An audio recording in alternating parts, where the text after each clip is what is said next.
Hi friends, welcome back to our channel PSR. Good morning friends. ఈ వీడియోలో మనం Kalikiri market లో ఈ రోజు టమాటా ధరలు ఎంత పడుతున్నాయో తెలుసుకున్నాము.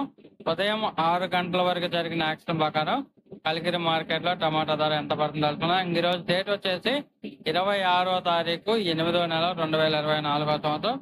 ఇక్కడ కలికిరి మార్కెట్ విషయానికి వస్తే ఇక్కడ 15 కేజీల బాక్సులు ఉంటాయని ధరలు చూసుకుంటే 30 రూపాయల నుంచి 70 రూపాయల దాకా కొనసాగుతుంది. తార్ రకం క్వాలిటీ 30 రూపీస్ టు 70 రూపీస్ దాకా కొనసాగుతుంది. తార్ రకం క్వాలిటీ 15 కేజీల బాక్స్. అలాగే సెకండ్ రకం క్వాలిటీ విషయానికి వస్తే 100 రూపాయల నుంచి 200 రూపాయల దాకా కొనసాగుతుంది.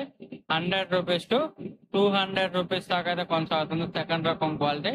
అలాగే ఫస్ట్ రకం క్వాలిటీ టాప్ అండ్ టాప్ ధరలు చూసుకుంటే ఇప్పటి వరకు జరిగిన యాక్షన్ ప్రకారం 210 రూపాయల నుంచి 260 రూపాయల దాకా జరిగింది. 210 రూపీస్ టు 260 రూపీస్ వరకు అయితే జరిగింది కలికిరి మార్కెట్ లో ఇప్పటి వరకు జరిగింది.